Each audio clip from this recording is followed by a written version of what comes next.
All right, hey, it's Joel from the Hack Life, and I'm here with Dr. Gregory Wells, who is a psychedelic therapist and the co-founder of the Polaris Institute in San Francisco. Welcome to the show. Thanks, Joel. Great to be here. Now, when you look at your bio on the website, it says that you're a psychedelic therapist. You specialize in mood disorders, psychospiritual growth issues, the integration of psychedelic experiences. And the reason why I wanted you on the show is because you are doing something completely different when it comes to psychotherapy. And you're using ketamine assisted therapy. So I think that's what we're going to get into. But what I wanted to ask you before we even really get started is just like, how did you get into this type of therapy? Yeah. It's I sometimes forget that this is still kind of on the cutting edge because it feels like it's becoming more and more mainstream all the time. The field of psychedelic medicine is just exploding right now. But to answer your question, it was the short answer. It was a long and circuitous route to get here. But certainly started with my own interest and curiosity in psychedelics and sort of mind expanding experiences as a teenager. Mm, Certainly could have never imagined that I would end up doing it for work. But took the traditional route to getting a degree in psychology, graduate degree, and all through graduate school, my experimentation with psychedelics was kind of my dirty little secret. It was a very traditional program, and as far as I know, I have no idea really if anybody else in my program was doing that, but it's not something I did with my classmates. And Now, when you say it then was your dirty little secret, you were using it, you were already experimenting with it for what reasons? I'm just curious. partially for curiosity. Yeah. And I don't think I had a real solid conception of it at the time, but also, doing my own, I'd say, personal growth and healing. Yeah. I had certainly been in and out of traditional psychotherapy, which had been helpful to some extent. Um, but I think there was part of me that knew that there was something more, that there was, and, even before I started experimenting with psychedelics, even as a young kid and as a early adolescent, I was interested in things like transcendental meditation and Hmm. the occult and always looking. I was never one willing to kind of accept the status quo or being told to do things just because that's the way they were. Yes, I love that. Yeah. So then after I got my PhD, I ended up going back to school to get a postdoctoral master's in clinical psychopharmacology. And that was when I kind of reconnected with some of the research that had been done back in the 50s and 60s when psychedelics were still legal, Mm. and kind of became more aware of the work that was going on currently, that MAPS had started, and that was kind of a light bulb moment for me. And I was still living in Louisiana, in New Orleans at the time, Oh, and wow. then shortly after that, I moved out to the West Coast, and San Francisco is kind of the epicenter of, I mean, psychedelic culture for sure, Yeah. and where a lot of this work was happening, and so got connected with MAPS and started working on the MDMA for PTSD study, and then everything has kind of snowballed from there. Yeah. Talk about can you talk about maps? Because I think there's probably a lot of people in the audience that have no idea what you're talking about when you're referring to maps. Sure. Yeah. MAPS is the Multidisciplinary Association for Psychedelic Studies, and it was founded by a man named Rick Doblin back in about 1986. And Rick, um, at the time, the Drug Enforcement Agency, or the DEA, they were in the process of scheduling MDMA, commonly known as ecstasy or Molly, on the street. Yeah. And prior to that, it was completely legal, and it was 1980s. We're at the kind of the height of just say no and all of that and all of the Right. anti-drug propaganda. And the DEA was moving it to Schedule One, meaning the most restricted drug with absolutely no medical benefit. And, Rick knew differently. He knew that therapists had been using MDMA for many years throughout the 70s and 80s to treat a variety of conditions. And he knew what a powerful medicine that it was. And so Rick founded MAPS in 1986 with the sole purpose of getting MDMA removed from Schedule 1 and to make it a legal medicine. And so he's been diligently working on that. Now there's a whole team of people, myself included, working on that. And and it took from 1986 until 1999 for the first studies to really be launched. And the important thing about MAPS is it is a pharmaceutical country, but it's the only nonprofit pharmaceutical company funded completely by private donations. So, and we're currently right now nearing the end of a phase 3 study using MDMA-assisted therapy to treat PTSD. So we're very close to having MDMA be legalized again and available for widespread treatment. So, That's huge. It is huge, yeah. And it's nice to see the drug war, the propaganda machine coming to a close. To see all of that exposed for what it truly is, the horrible social injustice, the incarceration rates of people of color because of this senseless war on drugs. Yeah. It's so crazy when I'm listening to you talk, and it just reminds me. I interviewed an author who had this fabulous book on cannabis and not psychedelic mushrooms, but the medicinal mushrooms. And we were talking, and she has this beautiful book called Rebel's Apothecary, and we're talking about how I had no idea that in like the 1800s, I mean, these apothecaries were all over the place. People were using CBD to cure all kinds of things in the past.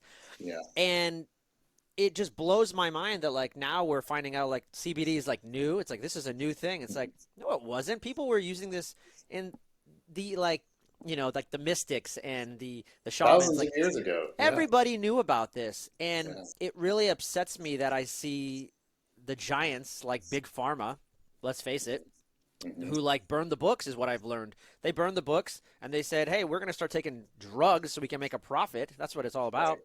Right. And like you said, senselessly make it illegal for like things like cannabis that have some medicinal properties, or LSD, or MDMA. So really exciting. And the problem with the pharmaceutical industry, of course, is it's about addiction. Once you start taking a pharmaceutical drug, it's rare that a person stops taking it, particularly if we're talking about psychoactive drugs like SSRIs, antidepressants, and those sorts of things. And with psychedelics, the key difference is it is often and we'll probably get to this later, a series of a very few treatments. And it's not something that a person takes for the rest of their lives or even for years. So it's really upending the big pharma paradigm. But what are you talking about? We need to keep you on a subscription model and have you have diabetes for 30 years or make you have a psychological issue for 30 years. What are you talking about? It can't be done in 3 treatments. Yeah. Capitalism, man. Something came to my mind as you were talking about MDMA, Molly, and I wanted to get your opinion on this because I just thought of it as you were talking about it, and you were talking about the therapeutic dose, and I think you just alluded to it, so maybe we can expand on it. But if you talk to somebody like, say, Dr. Amen, right, who does a lot of work on the brain and has like those PET scans where you can see like those really nice images of like a really healthy brain, I think he said like, hey, here's a brain of someone was doing MDMA, and there's just all these like holes in the brain. He's like, yeah, this thing's destroying the brain. So can maybe you talk about like why that is that you're saying, no, we can use MDMA in a therapeutic way that's not putting holes in someone's brain, or maybe what the difference is, what we're seeing when Molly's used at raves per se versus the way you guys are using it therapeutically. Right. So there are several things to address in that. Yeah, there was some research that came out, some really shoddy research that was published back in the early 90s, which showed all sorts of things like holes in the brain and depletion of spinal fluid and all sorts of things. And one of the major studies of the time actually had to be recanted because wow. it turned out that it wasn't even MDMA that was used in the study. It was actually methamphetamine, which, as we know, is a completely different drug, completely different molecule, which, inarguably is really destructive to the body. It's horribly addictive and all of that. So, there are no current published studies showing any, neurotoxic effects of MDMA. So that's one part of the answer. Yeah. The other part of that is, there are some field studies where they basically kind of stand outside of raves and clubs and they interview people, and they even have some of these people come into labs and they do some studies, and they showed some minor things like problems with memory, some depressed mood, increases in anxiety. But what we don't understand about a lot of the drug use behavior with these people is exactly what they're using. First of all, we have no idea how pure the MDMA is that they're using. And what we know from, drug testing at festivals and raves and things like that is that there can be all kinds of adulterants and Yep. MDMA when you buy it on the street. Most often things like amphetamines, which are quite harmful. And so there's also often polysubstance use in these sorts of settings. So a person might be using many different drugs, MDMA, alcohol, cocaine. There can be a mix of things. And then the other key factor there is that in the study, we're talking, in the PTSD study specifically, 3 discrete uses of MDMA. So, it's not over a period of years. It is, 3 relatively low doses of MDMA in a very controlled setting, 100% pure pharmaceutical grade MDMA. And believe me, the FDA required all sorts of studies around toxicity and things like that. And what we know, and also what we know from the millions of people that have taken MDMA recreationally, is that it's really pretty darn safe. So if you're being wise about your drug use, it's very safe. And that goes for, MDMA is not a classic psychedelic, but that goes for all the psychedelics, LSD, psilocybin mushrooms. These substances are incredibly safe. Now, people have to be smart about how they're using them, but they're not toxic in the sense that they cause death. Yeah. One thing that just came to my brain when you were talking, and I don't know if you're able to talk about this because it's not complete, but you've mentioned a couple of times, hey, we did just 3 treatments for this PTSD. Are people able to see like huge results when it comes to PTSD or trauma in just 3 treatments? I mean, could you say that it's like wiped away or like severely, I don't know, severely diminished? Right. Yeah, typically in in psychiatric research, we don't talk about cures Yeah. or even in treatment, And, I think we're getting closer and closer to being able to say that this is a pretty strong treatment, coming close perhaps to a cure, something that we might think of as curative.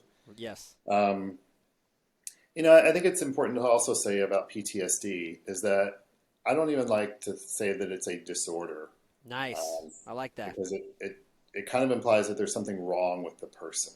Yeah. And that post-traumatic stress is a completely normal and expectable response to the experience of extreme trauma. It just means that you're human, because the types of experiences that these people go through are things that no one should have to experience. And so there's no, I would say that there's no way that you can have that sort of experience and not have post-traumatic stress. So I really wish that we could just drop the D from Yes. PTS. Um, so start with that, Yep. and yeah, so I can talk about there have been data that have been published from earlier studies. So I can't talk about the study we're currently working on because it's still in progress. But what we know from previous studies, and these are people who had oftentimes a diagnosis. I think the mean was like, or median was like 14 years. Wow. They'd had a diagnosis of PTSD and pretty severe PTSD earlier in the studies. It was pretty chronic, severe PTSD. And what we saw is that after 3 treatments, it was about 86% of people had statistically significant reductions in their PTSD scores, meaning not even qualifying for a diagnosis of PTSD. Wow. So, and these are people who had tried, often multiple medications, years of psychotherapy. They'd really tried everything often by the time they came into the study. Yeah. So, yeah, the findings so far are incredibly robust, particularly for a psychiatric medication. Man, that's huge. That is so Yeah, hopeful, man. yeah, it That's is. exciting. And PTSD is, post-traumatic stress is really challenging for people to live with, and a huge cost not only to individuals but to society.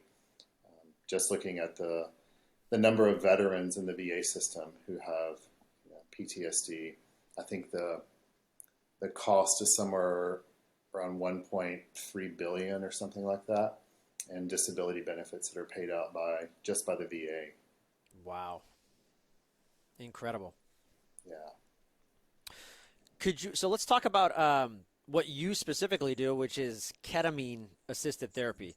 Um, why ketamine? Why ketamine? You got your, we just talked about some really cool stuff: LSD, DMT, mushrooms, Ibogaine, I think MDMA. is another one. All these cool ones to choose from, and it seems like I think the only one you're doing in your clinic right as of now is ketamine, correct? Well, aside from the MDMA study, yeah, which is very limited because it's a clinical trial, but yeah, ketamine mainly because it's one of the very few, and I'll just say only, that's not completely accurate, but psychedelic medicines that we have available to us. It's a Schedule 3 substance, meaning that it's fairly easy to work with in a medical setting. Um, so that's one of the main reasons. And the other reason is, there was research done, many years ago that showed that it's very effective. It first came to prominence as a treatment for treatment-resistant depression. Um, but to back up, ketamine has been around since the 1960s and is primarily used as an anesthetic. Okay. So it's used in a lot of, one of the interesting things about ketamine is as an anesthetic. If you think about when you say go in the hospital, you have an operation or something like that. Um, if they anesthetize someone, they often need breathing support. You have to intubate someone or support their breathing artificially because just like heroin or other opiates, and one of the Right. reasons that people overdose is that it suppresses the respiratory system. People lose the ability to breathe on their own. So with ketamine, it doesn't suppress the respiratory system. Ah. So in the emergency room setting or in a surgical setting, you can give people very high doses of ketamine so that you can cut into them and perform various procedures without having to intubate them. So this makes it very useful also for pediatric procedures. Ah. And one of the things that people don't realize is it's very widely used in a lot of pediatric procedures. Um, it also has this horrible reputation as being a horse tranquilizer. Yes. Um, you know, Something that people should understand is that most of the medicines that are used in veterinary medicines are the exact same medicines that are used in humans. We are animals, we are mammals, and so some of the exact same medications, the same antibiotics, the same antidepressants that are used with animals. Yeah. So it's people get very hung up on that, like, oh, it's a horse tranquilizer. Well, no, and people should also understand horses for their size are very, very sensitive animals. Ah, interesting. So, you know, um, they're very sensitive to drugs. So, um, get back on track from that tangent. So we discovered that ketamine was very useful as a treatment for this treatment-resistant depression. And, that discovery was made at a time when we were all painfully aware that the medications that had been sold to us by the pharmaceutical industry, the SSRIs, Zoloft, Prozac, those drugs, Yeah. were minimally effective and, um, and often with a lot of side effects. People really don't like taking these medications. And psychiatry had kind of run out. There had been no new drug development for a very long time. Um, the SSRIs combined with what were called these atypical antipsychotics, which were supposed to be better than the old antipsychotics of the 1950s and 60s. Turns out, really not that much better, and also have side effects. And people really don't like taking medications every day for the rest of their lives. Yeah. And so ketamine offered a very exciting alternative to that. And again, seems to be effective it's not something people take every day. Right. And when they're coming in for treatment, is it like a micro dose, I'm assuming, of ketamine? Or, you're not Yeah, going to knock them on their ass like a horse or something, right? right. No. So we're absolutely working with the sub-anesthetic dose, pretty far below what we would call the anesthetic dose. But it's not necessarily a microdose either. People are, at the lowest doses, people have described it as, sort of like having 2 to 3 glasses of wine. I don't necessarily, buy that analogy, but just to give, listeners kind of an idea, at the lower dose range, it's a mild intoxicating effect. Got But it. people are still, present. They're still able to speak, to interact with the therapist in the room. But then at higher doses, what we would call kind of the psychedelic dose range, people do tend to be slightly anesthetized. I mean, they're at this point often having just a very deep inner experience. Mm. In a lot of the settings, people wear eye shades and headphones listening to music to really support that process of going inward. Yeah. So you're kind of blocking out all the external input, and that encourages people to go inward. So at higher dose ranges, yeah, people can have a pretty profound psychedelic experience. That's awesome. On that note, could you kind of talk about, like, what could someone expect if they come in to a session with you? Um, and actually, on that note also, if I were to come in and I say, hey, Dr. Wells, I've got some trauma, some PTSD, I want to work with you. Do you kind of already have, like, in your head, like, okay, great, we're probably going to do about 3 sessions and then we'll reevaluate you, or could it just be 1 session? What should I expect if I'm coming into your office? Yeah, great question. And the first thing that you should expect is a very thorough intake process. So well before we ever get near any drug experience, we're going to have a very thorough intake process and diagnostic evaluation. Let's say if you meet with me, we're going to spend time on that, and then you're also going to meet with a medical doctor. We work as part of a team. So I'm a psychologist, as I said earlier. Only medical doctors in California can prescribe ketamine. So you're going to have a very thorough intake process to make sure that there are no contraindications, to make sure that this is a safe approach, and to make sure that you are making an informed decision about your willingness to consent for this treatment. So in that, we'll talk about kind of what you can expect, what ketamine's going to feel like. In terms of the number of treatments, we typically ask people to commit to 6 treatments over about a 3-week period as the initial treatment protocol. So, prior to COVID, that often meant coming into the office twice a week for about 3 weeks. That's pretty intense. Yeah. It is, Because I yeah. remember when we were talking on the phone a while back, you were saying that, and I correct me if I'm wrong, that some of these treatments last like 6 hours. I mean, I'm like, whoa, you know? Well, those are the MDMA sessions that Okay. last all day Okay. like that. The ketamine treatments last about 3 hours, which is still a Yeah. commitment, right? Um, so yeah, there was some I would say it's pretty much a standard in the field. This initial treatment protocol, and there's some research that suggests that doing that kind of condensed treatment in the initial window results in some lasting changes in the brain. You can start to see, we hear a lot about neuroplasticity Yeah. and the brain being able to change and to basically heal itself. And so when you have those sessions condensed like that, you do start to see some neuroplasticity. And then for many people, most people, I'd say there's a shift to what we would then call a maintenance dosing regimen. And for some people, that might be a treatment once a month. Some people after the initial 6, they still need to come in maybe once a week, once every 2 weeks. But then we're gradually looking at extending the time between treatments. Some people are then able to discontinue treatment and they come in as needed, when they feel like they kind of need a boost, and Yeah. that's all that they need.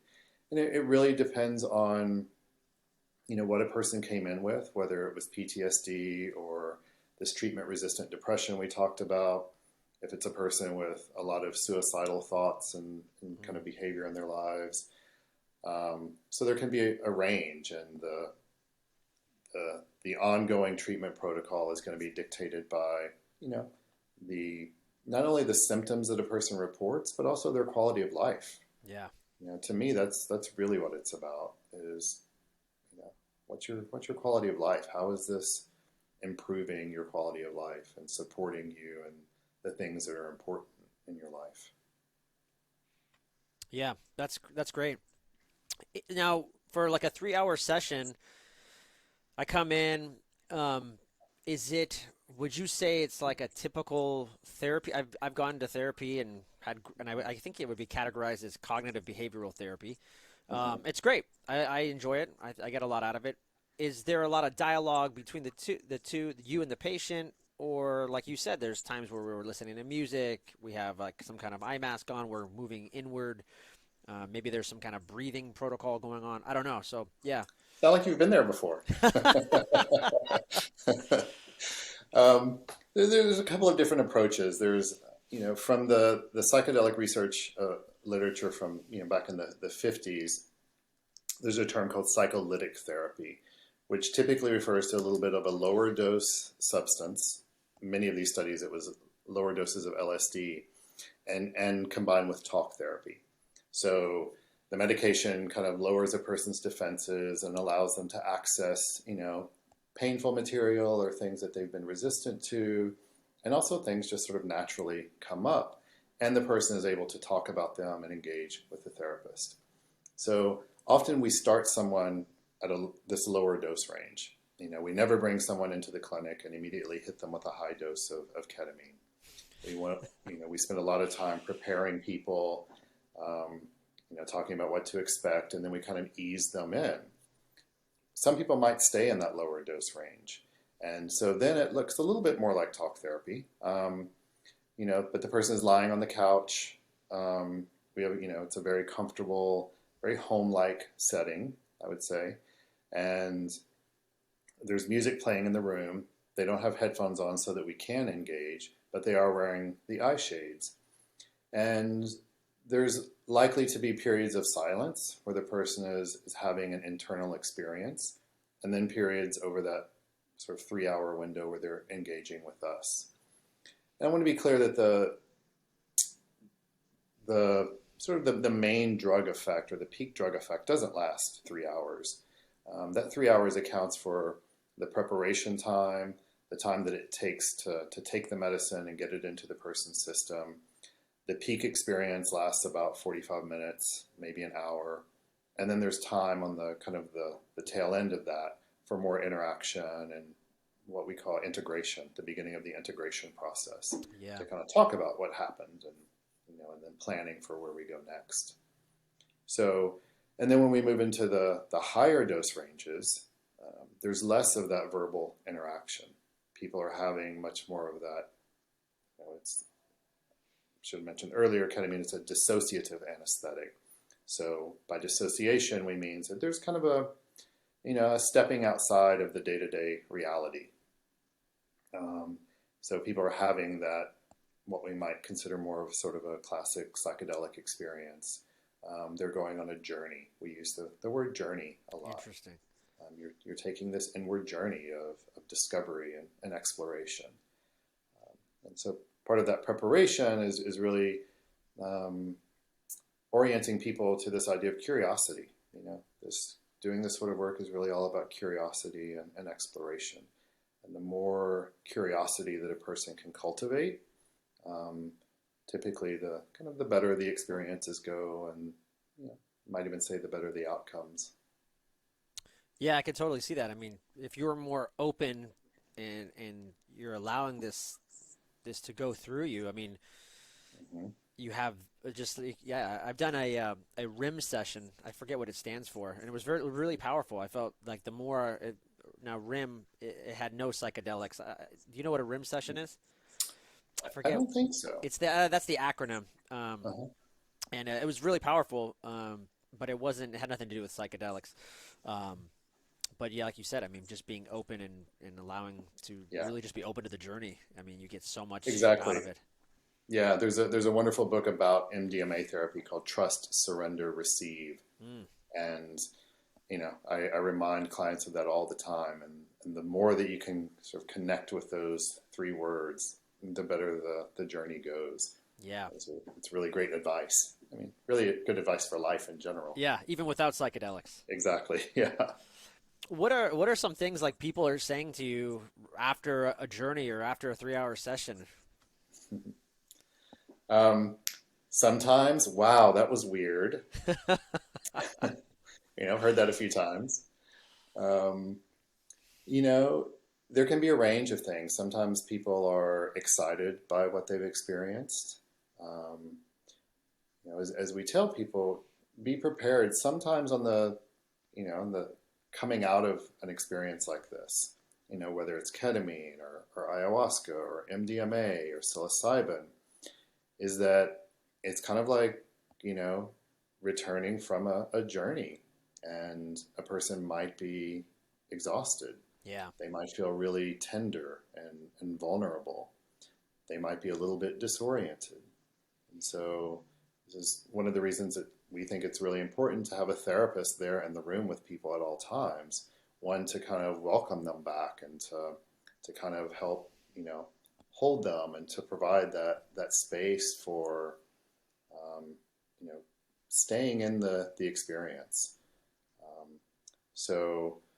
And sometimes I don't want to kind of overemphasize this because there's no guarantees, but certainly, and it's always lovely to hear when a person says, wow, that was the most amazing experience of my life.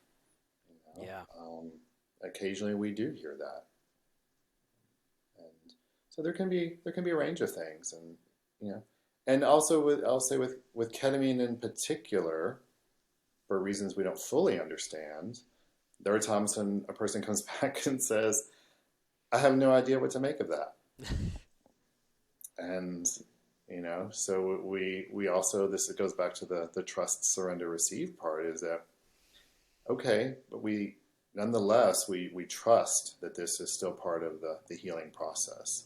And sometimes it's not until we've done a series of sessions that we can kind of look back and see how kind of they're all connected and start to see, what's coming up for a person over time is very much connected to their healing. Yeah. I have 2 boys. I have a 7-year-old and a 3-year-old, and it just came to me, would kids do this? Or like, what's the youngest in your head maybe you would be willing to see someone that young? Or maybe, I don't know, maybe you have experience with children that are a certain age. Yeah, certainly not with any children that young. In general, in the practice, it's 18 and over. But we have Okay. had a few people, where it was, really more the parents who sought treatment out. Yeah. Obviously, under 18, the parents are the ones who can consent for the child. Um, but in those cases, of course, these were older adolescents. Um, so, personally, I don't think I'd go do this treatment with anyone under 16. Yeah. Now, I know that I have some colleagues out there who, specialize more in pediatric procedures and treatment who have worked with younger children. Um, but yeah, we just don't know enough. I mean, the other thing to keep in mind is that this is still considered somewhat of an experimental treatment, and there haven't been the sorts of controlled studies. When you bring a new drug to market, um, like with ketamine, the studies were done with children, but for the purpose of anesthesia. Yeah. Studies have never been done, so we know it's safe for children. It's not going to kill them or harm them irreparably in any way. But in terms of a psychiatric treatment, those studies just haven't been done. So we don't really know for children that young. Very cool. And then why not, we were talking about so many other cool psychedelics, LSD, mushrooms, DMT, all these great psychedelics. Why did you settle on ketamine? Well, like I mentioned earlier, mainly because it's a legal option at this time. Okay. Um, psilocybin is in a phase 2 clinical trial now, and soon be starting phase 3. And we certainly hope that within the next few years, psilocybin will be a legal, viable option for people. Looks to be also a very effective treatment for depression.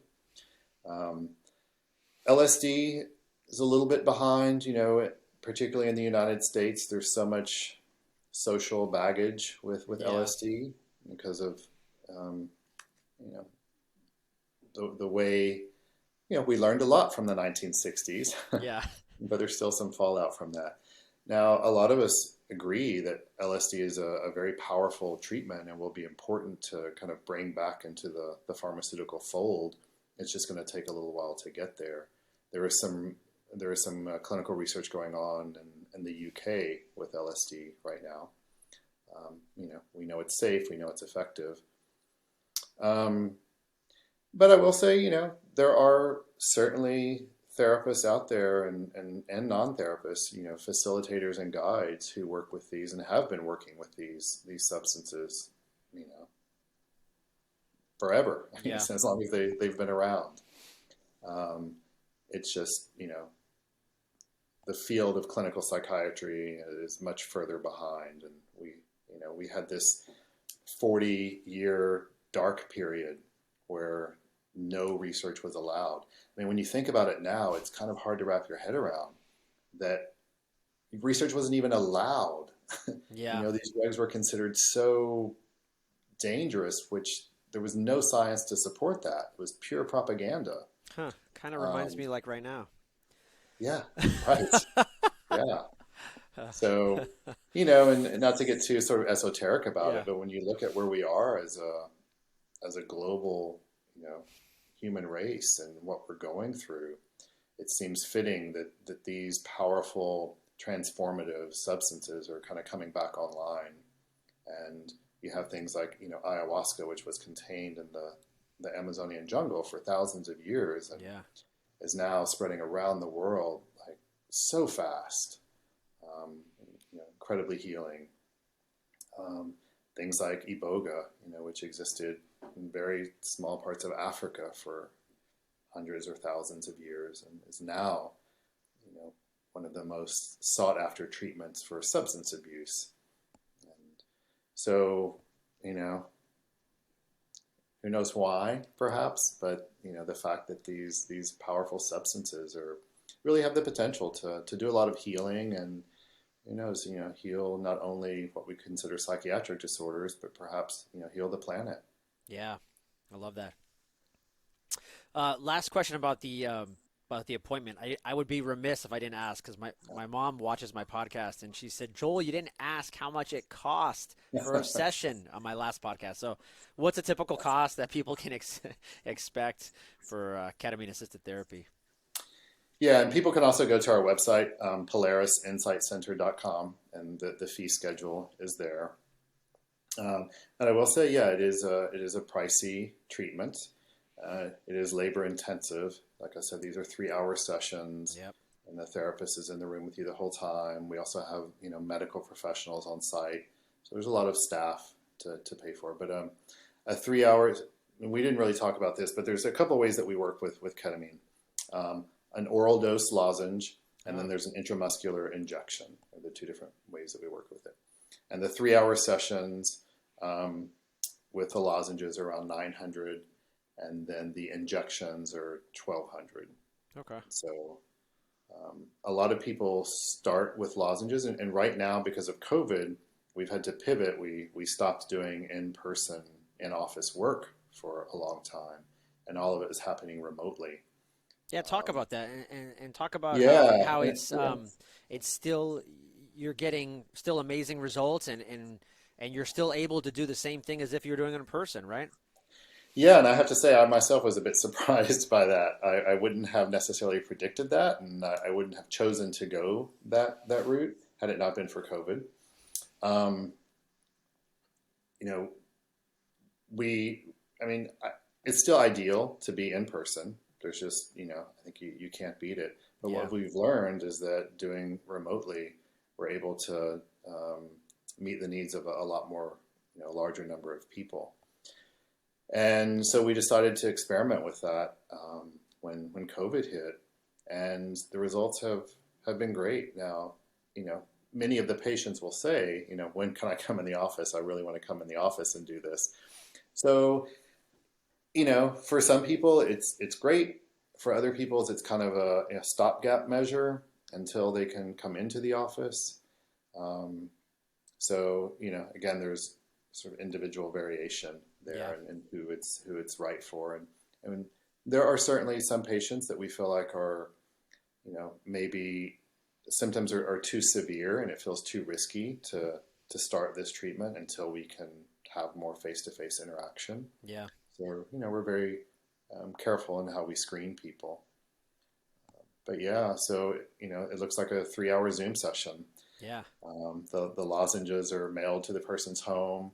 We do all of the same intake. All that happens over Zoom and preparation sessions. And then the therapist is on Zoom with them for 3 hours while they're doing the session in the comfort of their own home. That's one of the benefits. People don't have to travel to the office Yeah. to do it. They're able to do it in the comfort of their own home, which with COVID and everyone else in their home sometimes is challenging. Maybe that's why they want to come to the office. Yeah, Get me away. Yeah. Yeah, and then some people start with the lozenges, and then they will later transition to the intramuscular injection. And I would say it's a qualitatively different experience with the injection. Yeah. When you're doing the injection, I'm imagining that's when you're getting more of that psychedelic experience, right? Right. You're able to work with higher doses of ketamine, and with the lozenge, the way that it works is a person holds the lozenge in their mouth for about 15 minutes, and so that the medicine is absorbed through the mucosa membranes in the mouth. It's a pretty good route of administration rather than just swallowing it, and then you have to wait for it to go through the digestive system and all of that. Whereas with the injection, it's an injection. It goes straight into you, and the person is feeling the effects within about 2 minutes. Wow. So, That's powerful. yeah. I had a question for you. Do you know any other ways that people are using ketamine? I was listening to a podcast not too long ago, and this one kind of health nut that I follow, he was using like intranasal ketamine, and he was using it to like enhance sex or something like that. And I was just curious, is there other ways that people are using ketamine safely and recreationally to maybe enhance other things, or I don't know, is it available in other ways, not just therapeutically or in a therapy office? Well, I mean, yeah, ketamine's always been around, sort of on the black market and underground. And one of the most popular ways to do that is to intranasally, to snort it.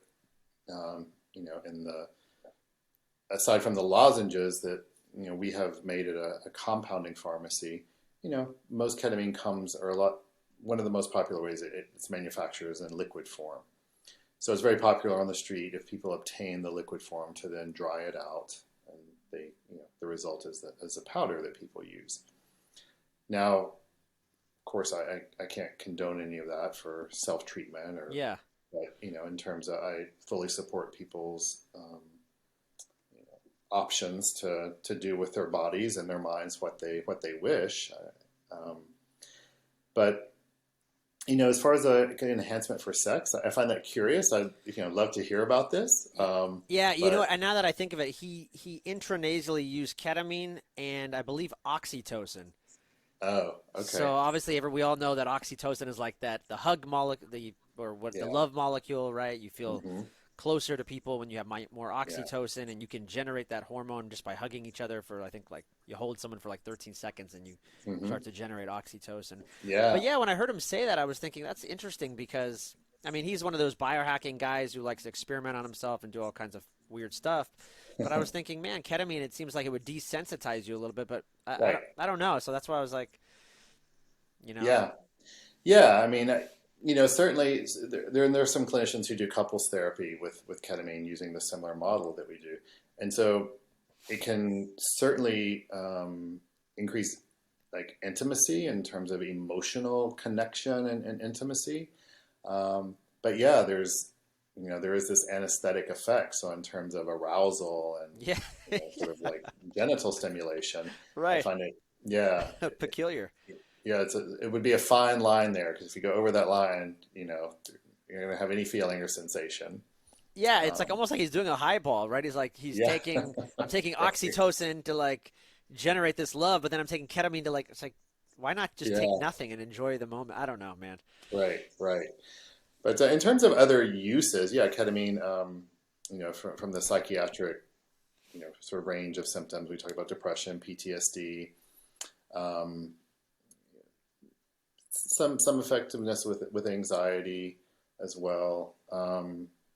And in pain, chronic pain, and Mm, that's a pretty specialized interesting. form of treatment because you are often working with more frequent dosing and sometimes higher dosing as well. So that really needs to be managed by somebody who's a specialist in pain management. Um, there's some really good results in treating addictions, which is seems kind of counterintuitive. Because ketamine is certainly can be a drug of abuse. Um, so, but is also effective in treating addiction. Yeah, very cool. And and for any of your listeners out there, I do want to say that when I talk about these, I don't consider any of these medicines to necessarily be a wonder cure for anything. And as with any medical treatment, we have to exercise caution and we have to be careful on who we're screening, and we're talking about limited use. So, I'm talking about this separate from what we might, consider like recreational use of these substances. Yeah. Um, so, I'm not necessarily saying all drugs are good and everyone should take drugs. That's not really what this is about. No, of course not. I think if anybody's listened to this interview, we're all about, doing this safely and um, there's almost kind of a sacred use of it, like we talked about earlier, like the shaman and someone who uses ayahuasca. This isn't just something that you just you're injecting, or this is like almost Right. kind of a sacred ceremony in many ways. Absolutely. Yeah. Yeah. And if you come to our clinic, you get some of that. There, every session that we do with someone, we approach with a certain level of, ceremonial, sanctity, sacredness we bring to it. We appreciate that people are, making a commitment to their health and their well-being, and that they're doing, often difficult work, and they're choosing to take that deep dive to go inside and see what's there. So Yeah, that's great. Hey, what what are some exciting projects that you're working on right now, other than everything else you're doing? Yeah. Well, I'd say the main one is, yeah, getting this phase 3 MDMA study to completion. That's my main focus at the moment. And I'd say the other exciting project is myself. That's Um, great. you know, continuing to always work on myself. I love that. You're the second person I've interviewed who said that. And you know, if when you hear it, you're like, "Well, that's egotistical." But the other person who said it, he said, "Listen, if I don't work hard on myself, then everybody else suffers around me." And I was Right, like, "Yeah, I totally get that. That makes sense." right, right. Yeah, I can't do the work that I do if I'm not really, yeah, taking care of myself. Yeah. Before we kind of head into the lightning round of questions, is there anything that I didn't ask you that you wish I had?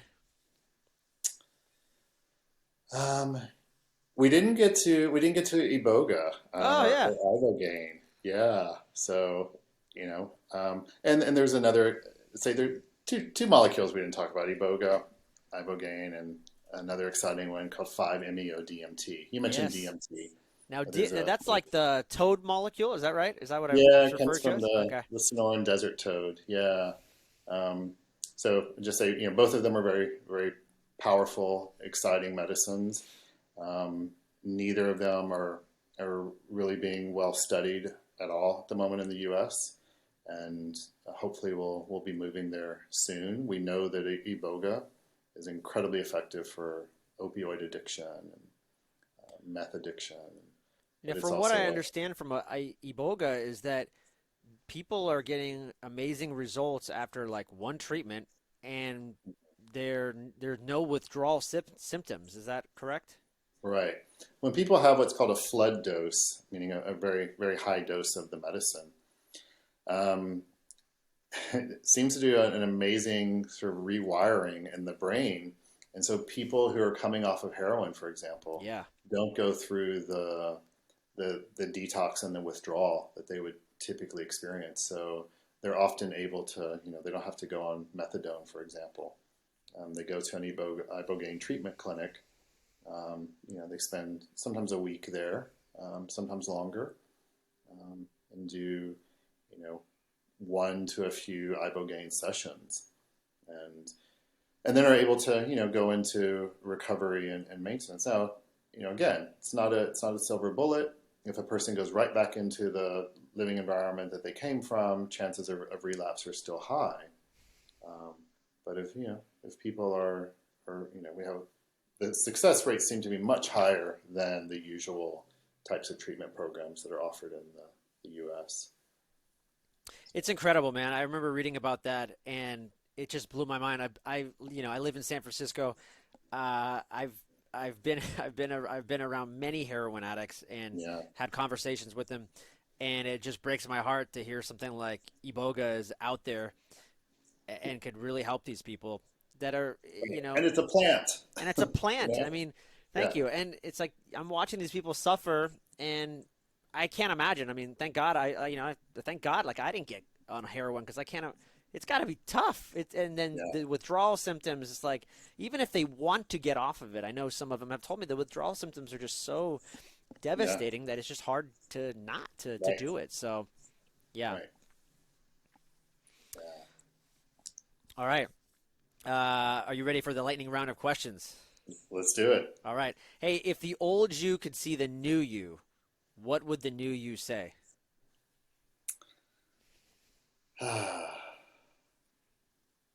um, yeah, that ultimately, yes, everything is going to be okay. Um, yeah, and I think first though, I would say to the old me, yeah, I love you, Mm, and you, you're good. You're good. yeah, I love that. We're so hard on ourselves. Yeah. We're always chasing greatness, and there's so much work that I feel and mission that we want to do in the world. And at the end of the day, like you said, man, we forget to have compassion for ourselves, right? It's Absolutely. so Yeah. huge, Yeah. man. It's so important. So huge. I love that. what are some choices you think you made that made you who you are today? Hmm.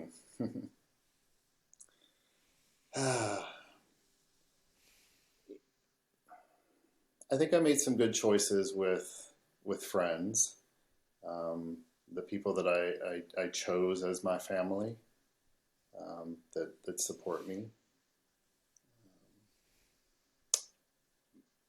The choices I made around travel, and that often required making financial sacrifices. I chose travel over other things, because that having those experiences was important to me.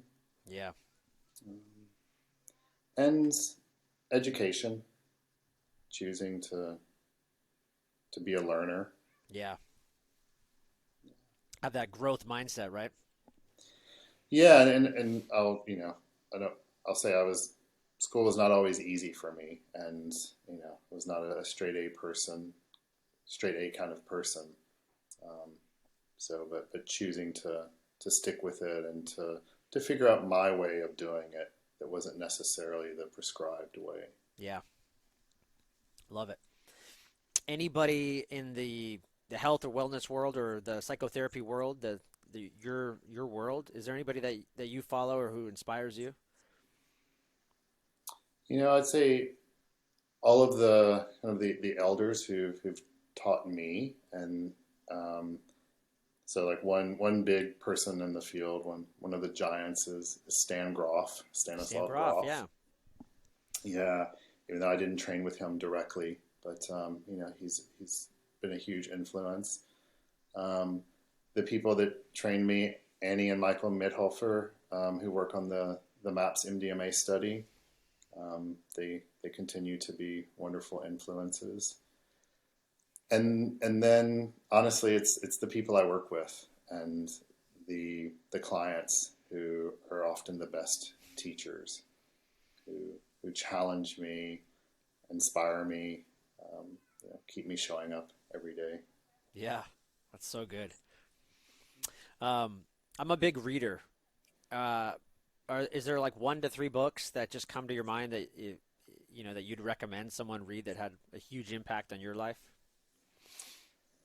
Well, if people haven't read Michael Pollan's book, How to Change Your Mind, by now, I do recommend it. Yeah, that was um, popular. yeah, and that seems to be how so many of these conversations start these days. I read Michael Pollan's book and I have this question. Yeah. Um, yeah, I highly recommend it. Um, right now I'm reading a really wonderful book called Listening to Ecstasy, Hmm. and it's written by a wonderful therapist based in New York City who happens to be about 70 years old, and he's writing about his relationship and his ongoing relationship with MDMA, and the influence that has on his relationship with his wife of 20 something years. And it's a wonderfully inspiring book. Um, That's great. I'm gonna put so these all in the show notes, so thanks. yeah, great. And let's say I got to come up with a third one, You don't huh? have to. I just Yeah, sometimes, yeah, if I say just give me one book, people are like, no, no, no, I got like three that really impact. So I just say 1 to 3. yeah, yeah. All right. Well, we'll leave it there for now. Yeah. Yeah. Are there any like hacks or rituals or practices that you do on a daily basis?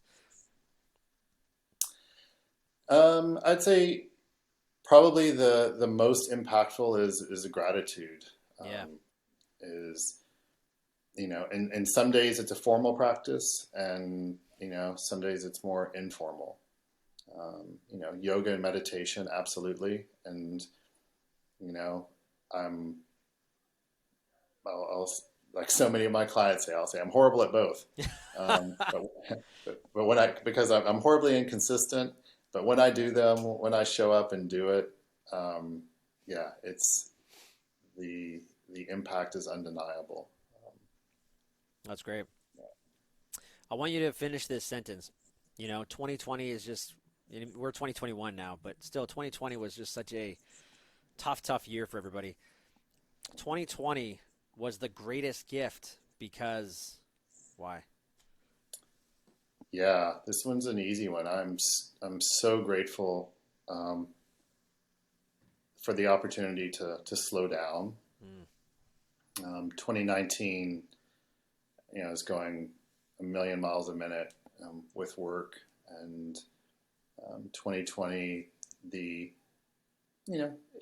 we can say forced, but I also chose to take advantage of the opportunity to slow down, Yeah. and to find a lot of quiet time and stillness, and I have to recognize that my privilege afforded me the option to do that. Yeah. And I'm also grateful for that. Yeah. And so, I'm still, I'd say, enjoying that as we go into 2021, is finding more quiet and stillness in my life, Yeah. That's great. and less social media. I gave up Facebook in Yes. 2020. It was a wonderful thing. Yeah. Yeah. I did the same thing. I took it off my phone at least. Yeah. And it's had a huge impact. We were just talking about that, and as soon as we get done with this interview, you'll be deleting Google Chrome from your Yeah. browser. um, Last but not least, man, where can people find you? Yeah, a couple of places. Yeah, website drgregorywells.com. It's drgregorywells.com, and Polaris Insight Center.com. Find me either of those places. Cannot find me on Facebook or Instagram. So yeah, you can email me through either of those websites. That's And you great. can also email Greg at drgregorywells.com. Perfect. Dr. Gregory Wells, thanks for being on the show. Yeah, thanks very much, Joel. Really enjoyed it.